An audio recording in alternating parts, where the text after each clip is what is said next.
Have you ever looked at your own hands and felt they weren't yours?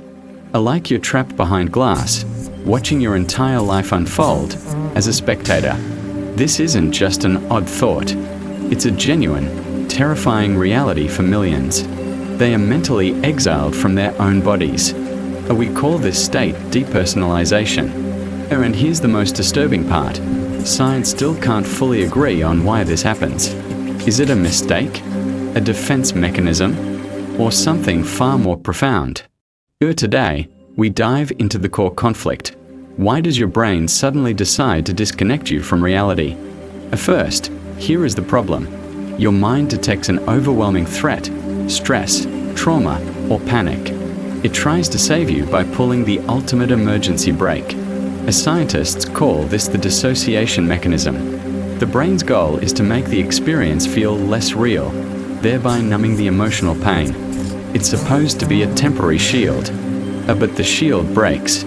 Or instead of momentary relief, the person gets stuck in a permanent state of unreality. The protective layer becomes the prison. The solution itself becomes the terrifying problem. Or if this search for the shocking truth resonates with you, take a second to hit the like button. That single click tells YouTube we need to keep pushing deeper into the mind's darkest secrets. The question now shifts. If the brain intends to protect you, why does this protection feel like you're losing your mind? What went wrong in the wiring? We need to look closer at the brain itself.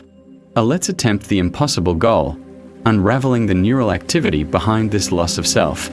A leading research points to two key players, the amygdala, the brain's fear center, and the prefrontal cortex, PFC, the regulator. When danger strikes, the amygdala screams, but the PFC steps in to modulate the fear. The paradox of depersonalization. Studies using fMRI scans show that the brains of depersonalized patients exhibit a strange pattern. Asterisk, the amygdala is active, suggesting the brain perceives extreme danger. Asterisk, however, the PFC doesn't just modulate the fear, it hypersuppresses the entire emotional center. It's not just calming down, it's shutting down emotional input entirely. The brain is reacting as if you are facing a life-threatening event, even when you are perfectly safe. This leaves us with an open loop. What is the real, hidden danger the brain is fighting? The deeper we dig, the stranger the science gets. To ensure you never miss the final pieces of this puzzle, and to join our ongoing investigation into the brain, subscribe to the Distorted Reality Now. The standard assumption is that trauma is the catalyst, and in many cases, it is. Childhood emotional abuse, chronic stress, or severe panic attacks can trigger the dissociative state. But here's where the mystery deepens.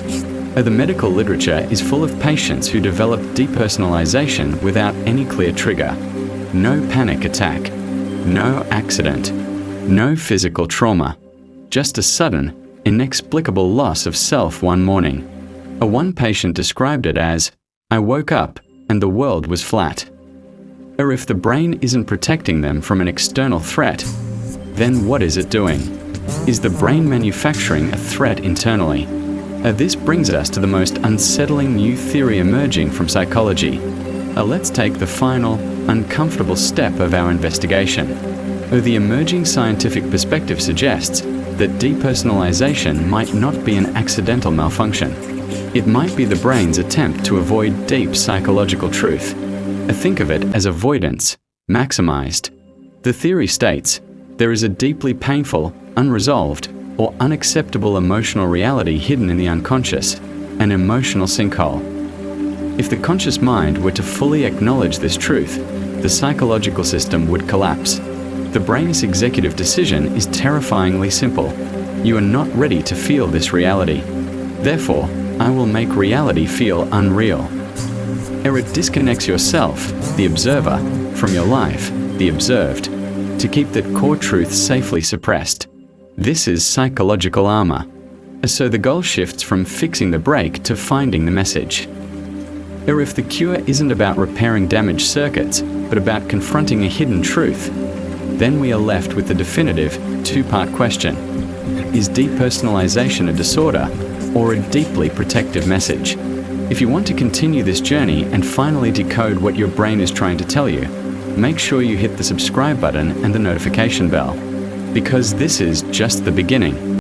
Your brain might not be malfunctioning. It might be screaming a warning. It is forcing you to listen to a pain you refuse to face. Or if you have ever felt detached from yourself, not real, just observing, there is a possibility your mind is not broken. It is asking you to look deeper. We have the questions, we have the research, but the full truth of why the brain erases the self, we still don't know. Yet,